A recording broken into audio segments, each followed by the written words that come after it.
សូមគោរពស្វាគមន៍មកពុកម៉ែបងប្អូនបាទចូលមកកាន់ Channel បាទ Pedelin សម្រាប់ថ្ងៃនេះខ្ញុំមានរូបមន្តបែបកម្លាំងមួយបាទអញ្ចឹងសម្រាប់អ្នកខ្សោយប្រភេទ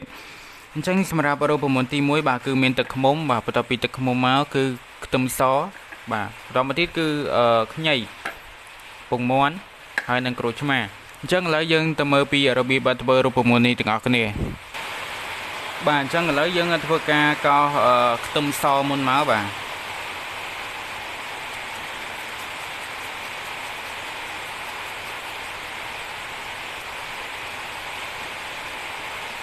បើយើងដាក់វាចូលមកបន្ទាប់ទៀតគឺយើងកោសមួយទៀតមក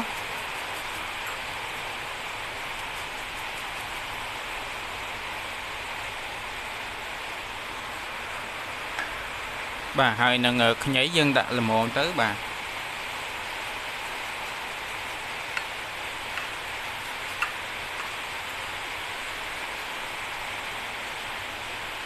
អញ្ចឹងខ្ញុំថាគ្រប់គ្រាន់ហើយប៉ុណ្ណឹង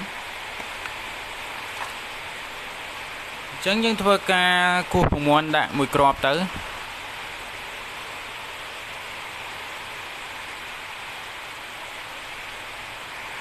បន្ទាប់ពីយើងដាក់ពងមាន់រួចហើយយើងបាទចិត្តក្រូចឆ្មាដាក់មួយចំណិតមក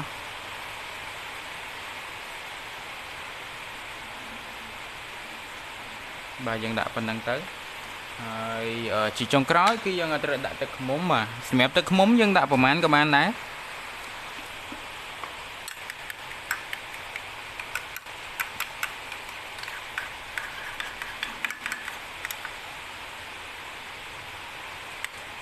អញ្ចឹងរួចរាល់ហើយបាទយើងអាចពិសាបានហើយបាទយើងពិសាមុនពេលចូលគេងបាទរយៈពេល30នាទី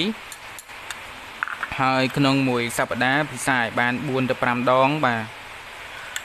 សម្រាប់អ្នកមានពេលវេលាគ្រប់គ្រាន់ធ្វើពិសាជារៀងរាល់ថ្ងៃទៅអញ្ចឹងបាទសូមអរគុណសម្រាប់ការទស្សនាហើយកុំភ្លេចជួយចុចនៅ Subscribe Channel របស់ខ្ញុំណាមួយផងដើម្បីទទួលបាននៅវីដេអូបាទថ្មីៗបាទជាបន្តទៀតបាទអញ្ចឹងសូមអរគុណសូមជម្រាបលា